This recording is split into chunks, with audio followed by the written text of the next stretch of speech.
Hello students, good morning everybody. In today's video we are going to discuss about modern periodic law. This modern periodic law is based upon atomic number. So in the previous video we have discussed about Dauvergne triads, Newland's concept of octaves and Lothar-Meyer curves, Manliffe periodic law. That Manliffe periodic law is based upon atomic weights. That means the properties of elements are the periodic functions of their atomic weights. Whereas in case of this modern periodic law, the properties of elements are the periodic functions of their atomic numbers. So that means the modern periodic law is purely based upon atomic numbers. So what is the statement here? The properties of elements are the periodic functions of their atomic numbers. That means if the atomic number increases, the property also increases. If the atomic number decreases, the property also decreases. So in this way he explained the modern periodic law. So this modern periodic law is given by Moseley by giving an expression called Moseley's equation. So Moseley conducted several experiments on discharge tubes. So he conducted several experiments on discharge tube. So he considered a discharge tube like this. So this you know very well, the discharge tube consists of two electrodes. One is anode, other one is cathode. So here let it be negative electrode. The negative electrode is called cathode and the positive electrode is called anode. So this is anode. So he conducted several experiments on this discharge tube and gave an relation, an empirical relation between frequency of emitted X-rays and atomic number. So okay, so here it is the negative electrode, that is cathode. So this discharge takes place at low pressure and high voltage, at high voltage. So by applying low pressure and high voltage, we can observe several fundamental particles inside the discharge tube. We know very well some particles are moving from this negative electrode, that is from negative electrode, that is cathode to anode. So these particles are nothing but cathode rays. Okay, so the particles which are moving from negative electrode towards the positive electrode, that is anode, are called negative particles. So these are called nothing but cathode rays. So whenever these cathode rays are bombarded with the positive electrode, that is anode, it will emit some X-rays. So like this. So it will emit some X-rays. So he observed different elements will produce different X-rays with different frequencies. Okay. Different elements, if you take different elements as anodes, he observed different X-rays are emitted with different frequencies. So that means suppose if you take lithium, sodium or potassium, like these metals. So whenever you take different elements as anodes, different X-rays are emitted with different frequencies. So he observed that point.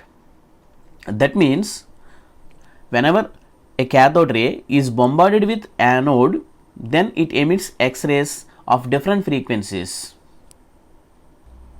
So he observed the frequencies of emitted X-rays and he related the frequencies of emitted X-rays are related to charge present on the nucleus of these atoms. So these atoms of different elements are placed as anodes here. So the frequency of emitted rays, X-rays, related to charge present on the nucleus of these elements. Okay, and he gave a empirical relation between the frequency of emitted radiation, that is X-ray, nu is equal to root of nu is equal to A into Z minus B. So this is called Moseley's equation. So this expression is given by Moseley, called Moseley's equation. So here nu is equal to the frequency of X-ray,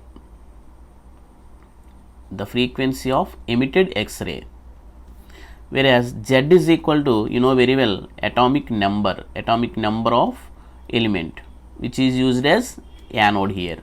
Okay, so this is Z is the atomic number of element. So A and B are called constants here. A and B are constants. These two are constant. So if you observe this equation, so we can give the relation between frequency and also atomic number. So there is a directly proportionate relation is there. That means if frequency increases, atomic number increases, or if atomic number increases, frequency increases. So he observed a plot, he draw a plot between frequency and atomic number, taking atomic number on z axis, atomic number on z axis and square root of frequency on y axis. So he draw a plot. So he get a plot like this one. So this plot indicates as the atomic number increases, the frequency also increases. So you can conclude this one, as the atomic number increases, the frequency of radiation, that is X-ray, also increases. If frequency increases, what about the wavelength? If frequency increases, what about wavelength? Wavelength will be decreased. So the wavelength will be decreased. Okay.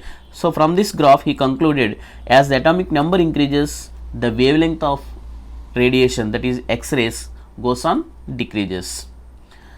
So in this way, Moseley concluded there is a fundamental quantity in atom which increases with increase in regular step with increase in atomic number. So if the atomic number increases, the fundamental quantity also increases. That is, he concluded the positive charge in the nucleus, that is the positive charge in the nucleus of these elements.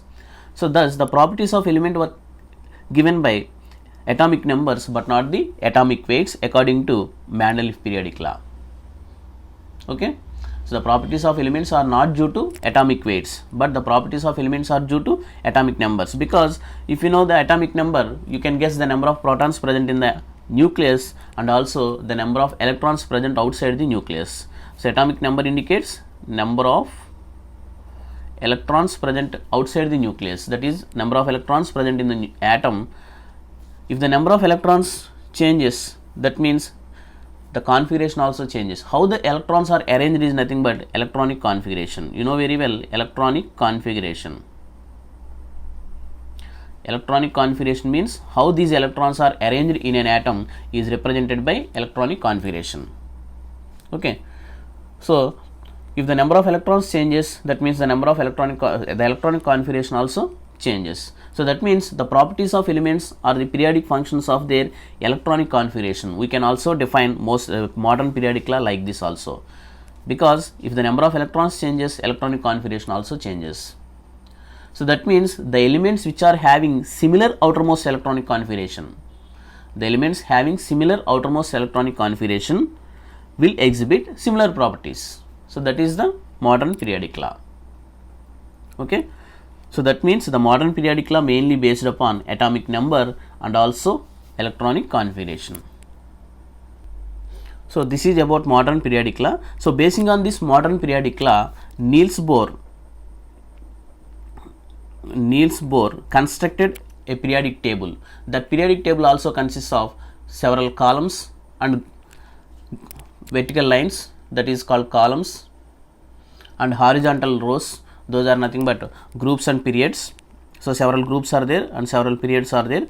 So we will discuss about this periodic table, that is modern periodic table designed by Niels Bohr, in the next video. Okay. So here is a small request from my students, that is in order to explain the concept in Telugu also. So that's why I am trying to explain in Telugu also. From today onwards I would like to explain in Telugu. So if you have any objections or if you have any further information, please comment me in comment box. So modern periodic law. So the properties of elements are the periodic functions. So ఇక్కడ ఏం చెప్తామంటే ఈ elements యొక్క properties అనేవి atomic నెంబర్ని base చేసుకుని చెప్తాం. So atomic numbers increase అయితే దాని యొక్క ప్రాపర్టీ కూడా ఇంక్రీజ్ అవుతుంది. అటామిక్ నెంబర్ డిక్రీజ్ అయితే దాని యొక్క ప్రాపర్టీ కూడా డిక్రీజ్ అవుతుంది. So the modern periodic law. So ఈ మోడర్న్ పీరియాడిక్ లాని మోస్లే అనేటువంటి వ్యక్తి డిజైన్ చేశాడు. సో ఇక్కడ డిశ్చార్జ్ ట్యూబ్ ఎక్స్పెరిమెంట్స్ కండక్ట్ చేశాడు. సో డిశ్చార్జ్ ట్యూబ్ ఎక్స్పెరిమెంట్స్లో క్యాథోడ్ రేస్ అనేవి నెగిటివ్ ఎలక్ట్రోడ్ నుంచి ప్రొడ్యూస్ అవుతాయి. సో ఈ నెగిటివ్ ఎలక్ట్రోడ్ నుంచి ప్రొడ్యూస్ అయినటువంటి క్యాథోడ్ రేస్ని ఏదో ఒక యానోడ్తో బొంబార్డ్ చేసినప్పుడు, so anode is made up of any one of these elements. So ఏదో ఒక ఎలిమెంట్ తీసుకున్నాం ఇక్కడ, ఈ ఎలిమెంట్ మీద బొంబార్డ్ చేసినప్పుడు సమ్ ఎక్స్రేస్ అనేవి రిలీజ్ అవుతాయి. సో ఈ ఎక్స్రేస్ యొక్క ఫ్రీక్వెన్సీని ఐడెంటిఫై చేసాడు ఆయన. సో ఈ ఎక్స్రే ఫ్రీక్వెన్సీస్ని ఐడెంటిఫై చేసినప్పుడు ఈ ఫ్రీక్వెన్సీ ఆఫ్ ఎక్స్రేస్ అనేవి అటామిక్ నెంబర్కి డైరెక్ట్లీ ప్రపోర్షనేట్ రిలేషన్లో ఉన్నాయి. సో ఆ రిలేషన్ అనేది ఈ వేవ్స్ ఈ ఈక్వేషన్ ద్వారా మనకి రిప్రజెంట్ చేస్తాం. సో దీంట్లో న్యూ అనేది frequency of X rays and Z అనేది atomic number of element. So he gave the relation, that is linear curve is obtained. So from this linear curve we can conclude as the atomic number increases, frequency also increases and wavelength also wave length may be decreases. So ఇదమ్మా ఇక్కడ. So ఇక్కడ atomic number పెరుగుతూ ఉంటే మనకి wave length అనేది decrease అవుతూ ఉంటుంది. So ఈ కాన్సెప్ట్ని బేస్ చేసుకుని నీల్స్ బోర్ అనేటువంటి వ్యక్తి మోడర్న్ పీరియాడిక్ లా ఒక దాన్ని డిజైన్ చేశాడు. సో ఆ మోడర్న్ పీరియాడిక్ టేబుల్ డిజైన్ చేశాడు. సో ఆ మోడర్న్ పీరియాడిక్ టేబుల్ గురించి మనం ఫర్దర్గా నెక్స్ట్ వీడియోలో డిస్కస్ చేసుకుందాం. Okay, so here is a small question for you, that is question of the day. Please comment me the answer in comment box. So ఇక్కడ అడిగేటటువంటి క్వశ్చన్కి ఆన్సర్ని మీరు కామెంట్ బాక్స్లో తెలియజేయండి. సో ఇక్కడ క్వశ్చన్ ఏంటి అంటే, ఈ మోడర్న్ పీరియాడిక్ టేబుల్లో నీల్స్ బోర్ డిజైన్ చేసాడు మోడర్న్ పీరియాడిక్ టేబుల్. దాంట్లో how many groups and periods are there, how many groups and how many periods are there in modern periodic table. So మీ modern periodic టేబుల్లో ఎన్ని groups ఉన్నాయి, అలాగే ఎన్ని periods ఉన్నాయి. So ఈ విషయాన్ని కామెంట్ బాక్స్లో తెలియజేయండి. అలాగే మీకు ఏమైనా డౌట్స్ ఉంటే కామెంట్ బాక్స్లో తెలియజేయండి. సో ఫర్దర్గా మనం తెలుగులో కంటిన్యూ అవుదామా, ఇంగ్లీష్లో కంటిన్యూ అవుదామా అనేది కూడా మీరు ఫర్దర్గా నాకు కామెంట్ బాక్స్లో తెలియజేయండి. Thank you. So like the session, share the session and subscribe to my channel. Thank you.